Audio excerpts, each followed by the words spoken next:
If someone had told me 10 years ago that my life's great love story would begin with a falling pine tree and a power outage, I would have laughed.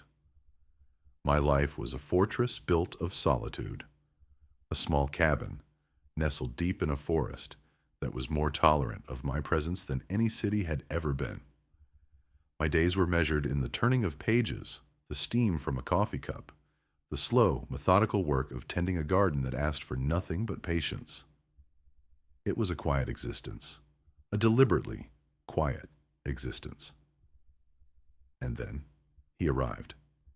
He bought the old Miller place, a quarter mile through the dense woods, close enough to be a neighbor, distant enough to remain a stranger. His name was Liam.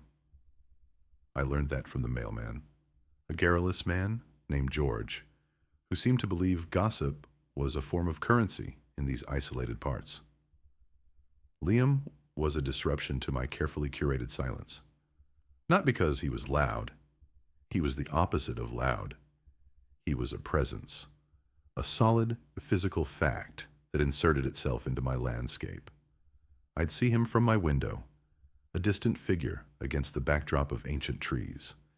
He moved with a kind of grounded certainty that I, in my anxious, overthinking world, could only marvel at. He chopped wood with a rhythmic efficiency that was mesmerizing.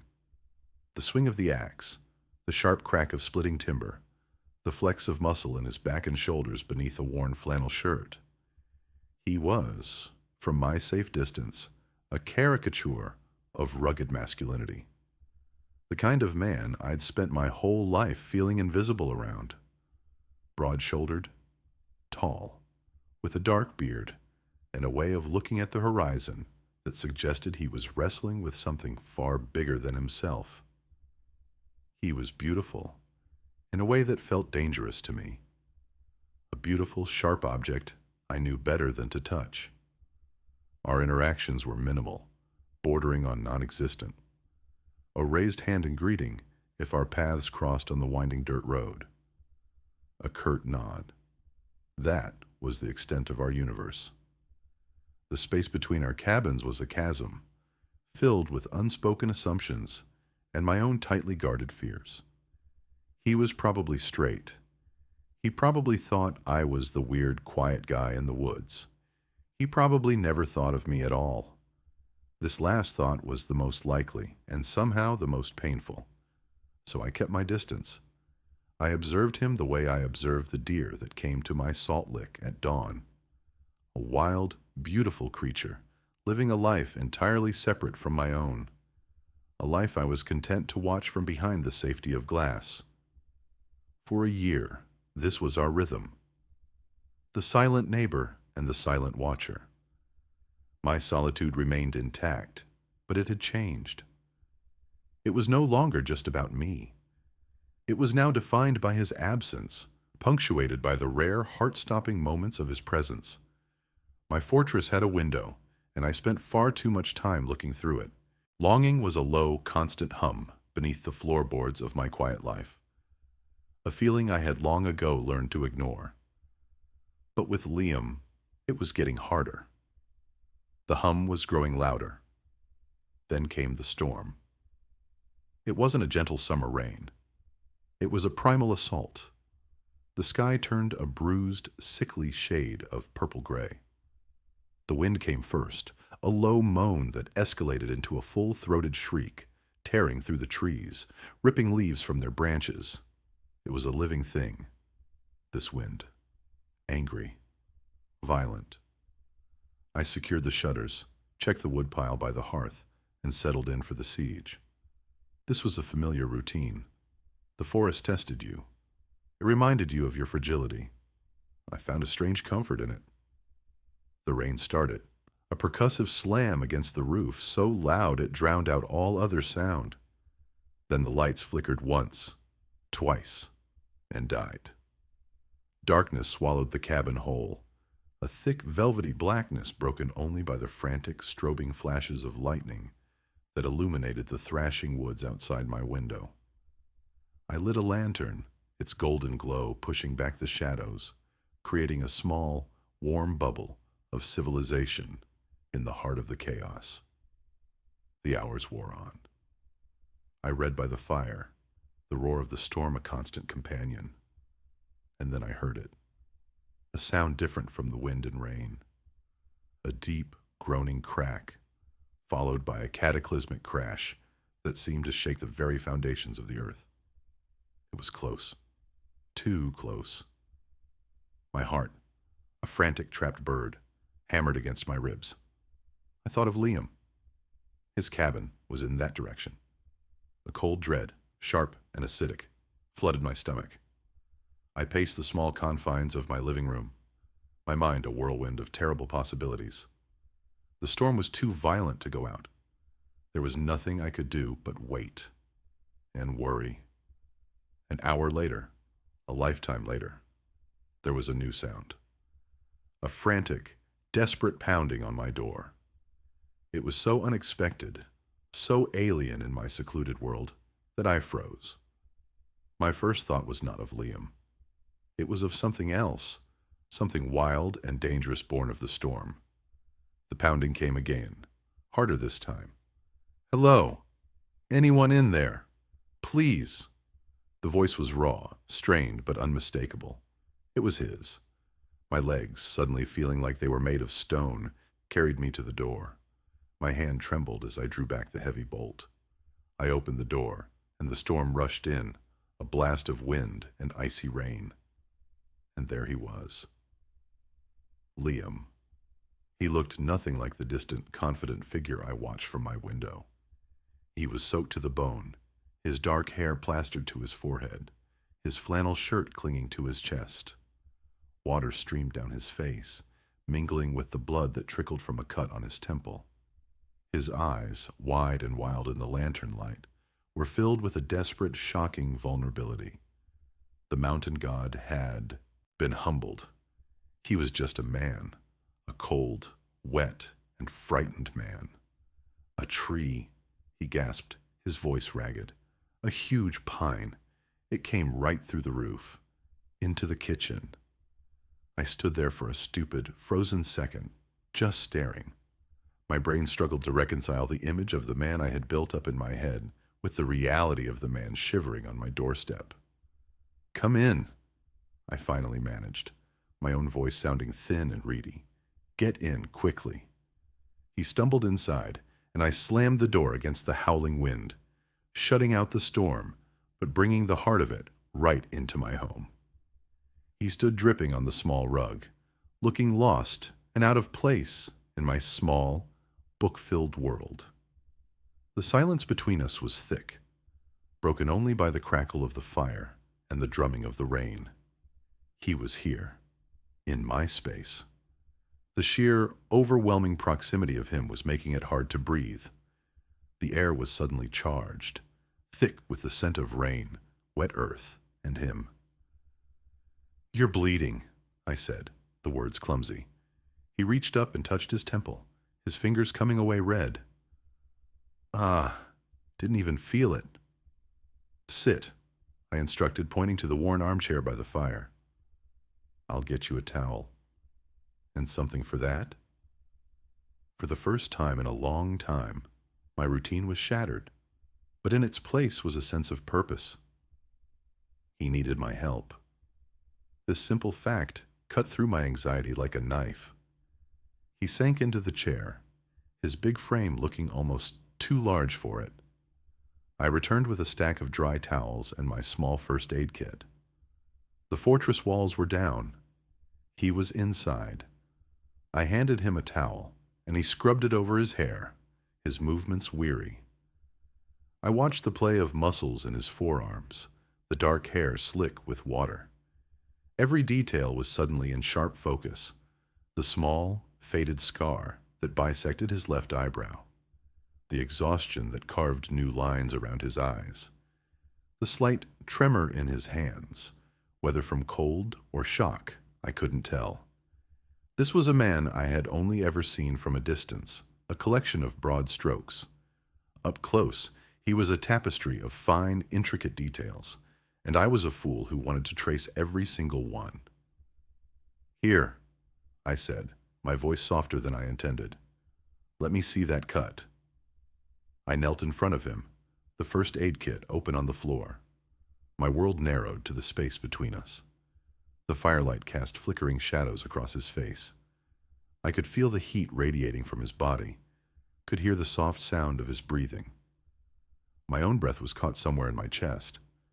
I took out a small antiseptic wipe, my fingers feeling clumsy and thick. "This might sting," I murmured. He just nodded, his eyes fixed on my face. His gaze was intense, unreadable. It felt like being seen, truly seen, for the first time in years. And it was terrifying and wonderful. I reached out, my hand hesitating for a fraction of a second before I gently tilted his chin up. His skin was cold and damp, but beneath it there was a current of warmth. A jolt went through me, a tiny spark of electricity that shot up my arm and straight to my heart. I started to clean the cut, my movements as gentle as I could manage. He didn't flinch. He just watched me. The silence stretched, filled with a tension that was so thick I could taste it. It was the silence of two people who had lived side by side as strangers, now forced into an intimacy that neither of them had prepared for. I was so close, I could see the flecks of gold in his dark brown eyes. I could smell the faint, clean scent of the soap he used. My carefully constructed world was spinning off its axis. "Thank you," he said, his voice a low rumble that vibrated through my fingertips. "It's nothing," I replied, my focus entirely on the small task, on not letting my hand shake. I finished cleaning the cut and applied a small butterfly bandage to close it. My fingers brushed against his temple, against the edge of his hairline. The contact was fleeting, accidental, but it felt like a brand, a searing, indelible mark. I pulled my hand back as if I'd been burned. "All done," I said, my voice a little too high. I stood up, needing to put some distance between us before I did something stupid, like lean in and kiss him.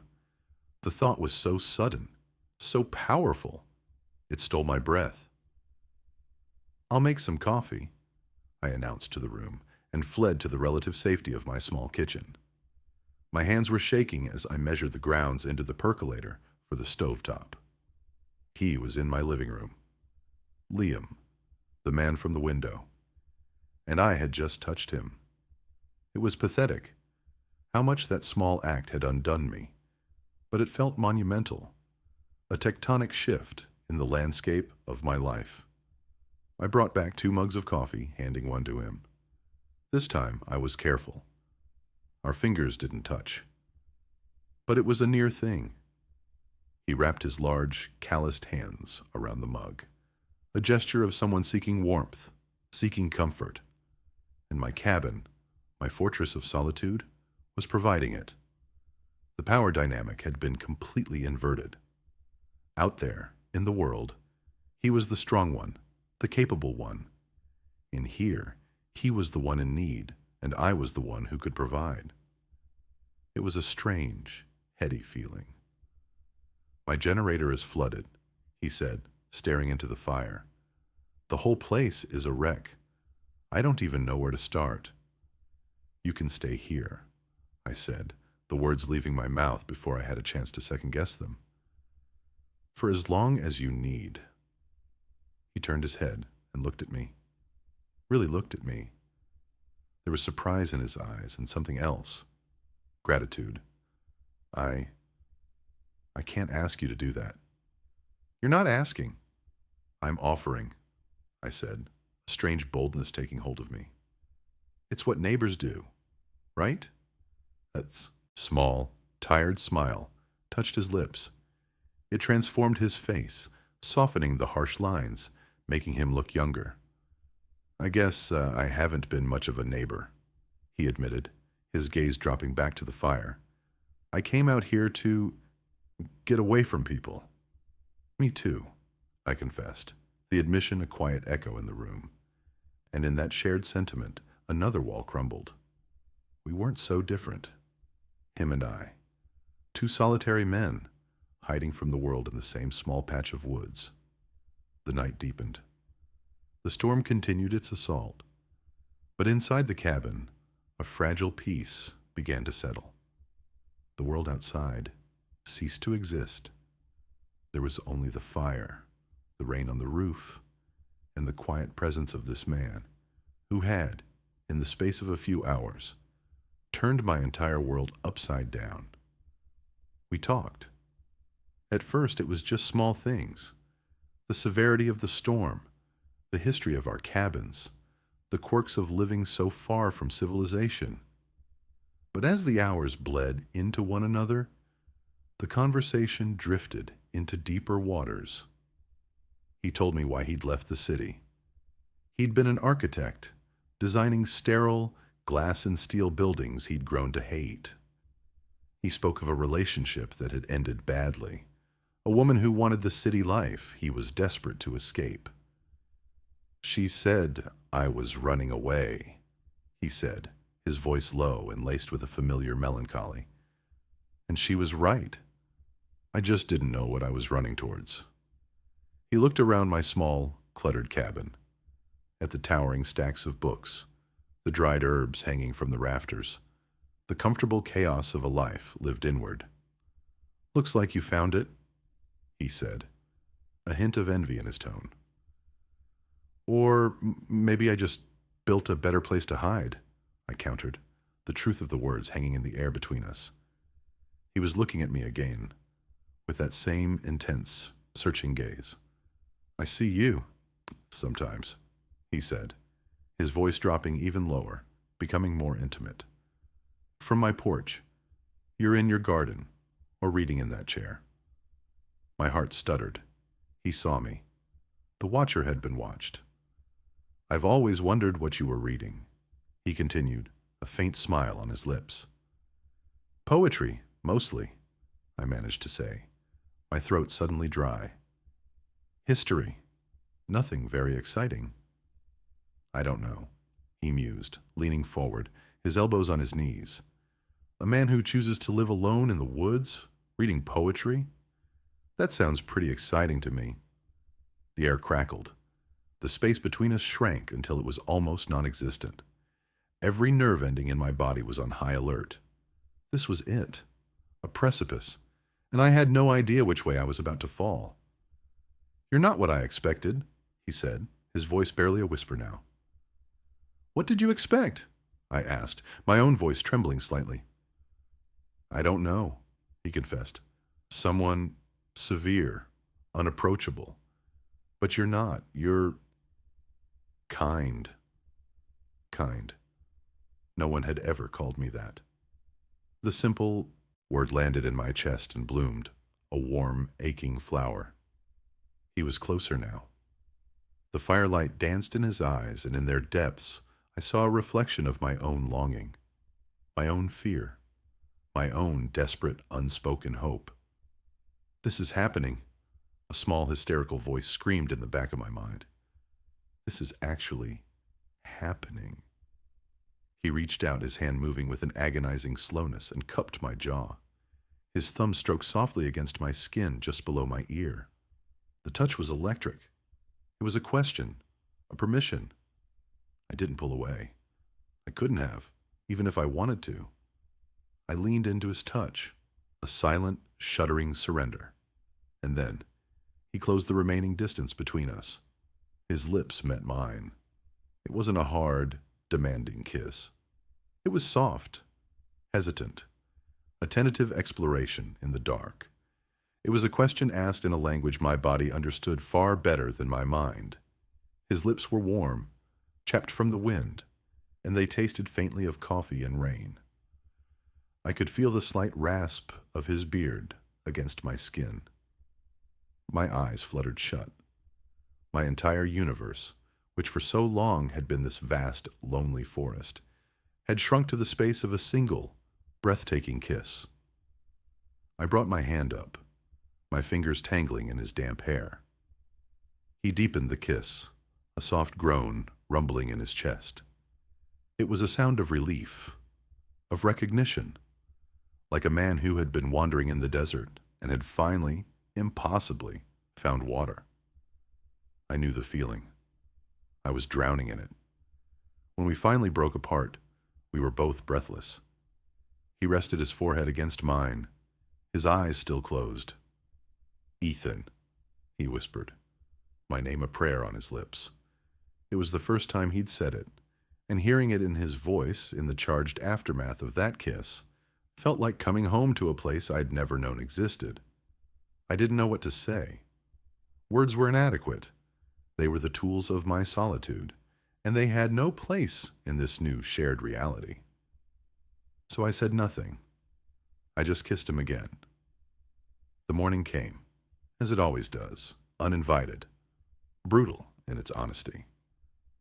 I woke slowly, drifting up from a deep, dreamless sleep. For a moment I was disoriented. The cabin was filled with a pale, watery light. The storm had passed. The silence was absolute. Then memory came rushing back, a tidal wave of sensation and emotion. Liam. The kiss. The long hours that followed, talking in hushed tones, touching with a reverence that felt holy. I turned my head, a slow, hopeful smile, starting on my lips. The other side of the bed was empty. The sheets were cold. My smile faltered. I sat up, my heart beginning a low, anxious thrum. "Liam?" Only the silence answered. I threw on a shirt and went into the living room. A cold, gray dawn was filtering through the windows. The fire had burned down to glowing embers. The armchair was empty. The coffee mugs were washed and sitting on the drying rack. The blanket I had given him was folded neatly on the sofa. There was no sign of him. It was as if he had never been here, a ghost conjured by the storm. And the cruelest part was the neatness, the careful, deliberate erasing of his presence. It felt like a statement, a rejection. My mind, my own worst enemy, began to spin its toxic narrative. It was a mistake. He regrets it. It was the storm, the confinement, the vulnerability. It didn't mean anything. I sank onto the sofa, the folded blanket a mute accusation in my lap. The warmth and intimacy of the night before seemed like a fever dream. The cold light of day had burned it all away, leaving only the ashes of my own foolish hope. My fortress had been breached, and I had foolishly, stupidly let the drawbridge down. And now, in the quiet aftermath, the solitude I had once cultivated as a comfort felt like a punishment. It was no longer just solitude.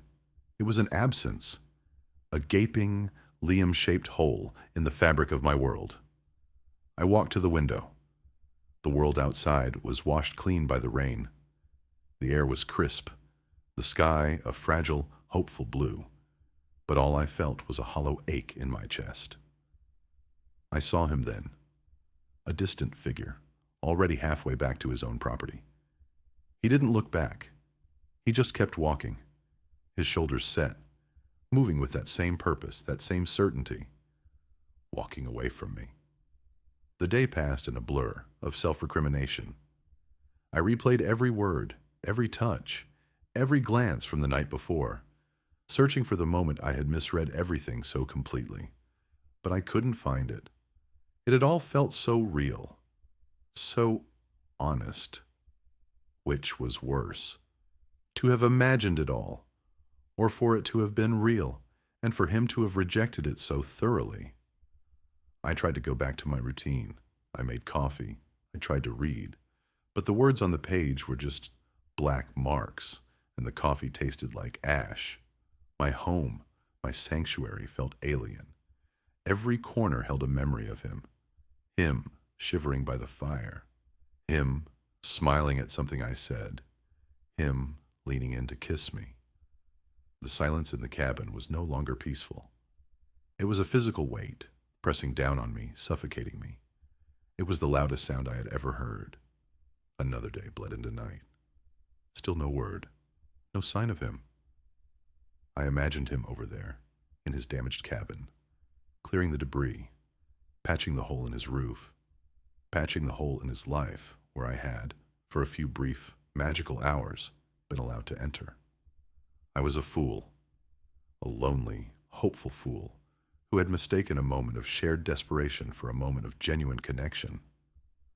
I resolved to put it behind me, to rebuild my walls, stronger and higher this time, to go back to watching him from a distance, to appreciating him as a beautiful, unattainable thing. It was safer that way. My heart couldn't break if I never offered it in the first place, but it was already too late for that. It was already broken. On the evening of the second day, just as I was resigning myself to this new, more painful version of my solitude, I heard it again. A knock on the door. Not the desperate pounding of the storm, but a soft, hesitant rap. My heart leaped into my throat. It couldn't be. I stood frozen in the middle of the room, my mind racing. Don't answer it. It will only lead to more pain. The knock came again, a little more insistent this time. Ethan? His voice, muffled by the thick wood of the door, but unmistakably his. Against my better judgment, against every instinct for self-preservation I possessed, I went to the door. I opened it. He was standing on my porch. He wasn't soaked and bleeding this time. He was wearing a clean shirt, and he held a small potted plant in his hands. A peace lily. He looked like he hadn't slept in 2 days. His eyes were shadowed, his face etched with a tension that mirrored my own. "Hi," he said, his voice quiet. "Hi," I replied, my voice equally small. We stood there for a long moment, the silence stretching between us, thick with everything that had happened and everything that hadn't been said. "I'm an idiot," he said finally, breaking the silence. The words were so blunt, so unexpected, that a small, hysterical laugh escaped me. "Okay," I said. I wasn't expecting that. "I panicked," he continued, his gaze fixed on the plant in his hands, as if he couldn't bring himself to look at me. "After the other night, I woke up and the storm was over and the sun was out and it all just felt too much, too real." He looked up then, and his eyes were filled with a raw, pleading vulnerability that shattered my anger, my hurt, my pride. "What happened between us? That's not something I've ever felt before, Ethan. Not with anyone. And it scared the hell out of me." His honesty was a balm on my wounded heart. "So you ran," I said, not as an accusation, but as a simple statement of fact. He nodded, a look of profound self-disgust on his face. "I ran, like a coward. I spent the last 2 days trying to convince myself it was a mistake, that it was just the storm. But it wasn't the storm." He took a step closer, his eyes locking with mine. "It was you." My breath hitched. "I'm sorry," he said, his voice thick with emotion. "For leaving like that. For the silence. For making you think, even for a second, that it didn't mean everything to me. Because it did." The relief that flooded through me was so powerful it made me dizzy. It was a physical sensation, like a dam inside me breaking, letting go of all the fear and anxiety and hurt I had been holding for the past 2 days. "I was scared too," I admitted, my voice barely a whisper. "I thought I had imagined it all." "You didn't imagine it," he said, his voice firm. He took another step, closing the distance between us completely. "This is real." He reached out, not to kiss me, but to gently take my hand, his fingers laced with mine, his calloused palm warm and solid against my own. It was an anchor in the storm of my emotions. "My cabin is still a mess," he said, a faint smile playing on his lips. "The roof is going to take at least a week to fix properly." He paused, his thumb stroking the back of my hand. "I was wondering if your offer still stands for me to stay here." The question was about so much more than a roof over his head. We both knew it. He was asking to stay in my life. He was asking for a beginning. Yes, I said, my voice clear and steady for the first time in days. My offer still stands. His smile widened, and it was like the sun breaking through the clouds. He was still holding the plant. This is for you, he said, looking down at it, suddenly shy. As a peace offering, I guess. I took the small pot from him. A peace lily. A symbol of hope, of new beginnings. It was the most thoughtful, most perfect gift I had ever received. Thank you, I said softly. Come in. And this time, when he stepped across my threshold, it wasn't as a refugee from a storm. It was as a man coming home. The days that followed were a revelation. We fell into a new rhythm, a new routine that was both terrifying and exhilarating. It was a life built for two. Waking up in the morning was no longer an act of solitary resignation. It was an act of discovery. I would wake to the solid, warm weight of him beside me, his arm draped protectively over my waist, his steady breathing a quiet rhythm against my back. The morning after anxiety was gone, replaced by a quiet, profound sense of rightness. We would make coffee together in the small kitchen, our movements a clumsy but endearing dance. His large frame seemed to fill the space, but it no longer felt like an intrusion. It felt like a completion. The silence between us was different now. It was no longer a void, a space filled with unspoken fears and assumptions. It was a comfortable, shared quiet, the quiet of two people who didn't need words to understand each other. We would sit by the fire in the evenings, me with a book, him sketching in a notebook, designs for a new roof, for a new life. Sometimes our shoulders would touch, a small, simple point of contact that sent a current of warmth through my entire body. He was a physical fact in my life, no longer a distant figure through a window, but a living, breathing presence who left his boots by the door and his toothbrush next to mine in the bathroom. And these small, domestic details were the most revolutionary things of all. They were the building blocks of a shared world, a world I never thought I would have. One afternoon, as we were working together in my garden, pulling weeds in the comfortable silence, I paused and just watched him. The sun caught in his dark hair, his brow furrowed in concentration as he worked the soil with his strong, capable hands. He looked up and caught me staring. A slow smile spread across his face. "What?" he asked, his voice warm with amusement. "Nothing," I said, my own smile answering his. "I'm just happy." The word felt strange and wonderful on my tongue. It was a word I hadn't used to describe myself in a very long time. He got up and came over to me, wiping his earthy hands on his jeans. He tilted my chin up and gave me a soft, lingering kiss. It was a kiss that tasted of sunshine and soil, and a future I was finally brave enough to believe in. My life before Liam was a quiet, carefully ordered book, read in a locked room. I knew every page, every sentence. It was safe. It was predictable. It was lonely. Liam wasn't just a new chapter. He was the storm that blew the door off its hinges and scattered the pages to the wind. He was the plot twist I never saw coming, the disruption that became my foundation. He came to my cabin in the woods, seeking shelter from a storm, and in the end, we found it in each other. My fortress of solitude had become a home, its walls no longer designed to keep the world out, but to keep him in. And I knew, with a certainty that settled deep in my bones, that this was a story that was only just beginning.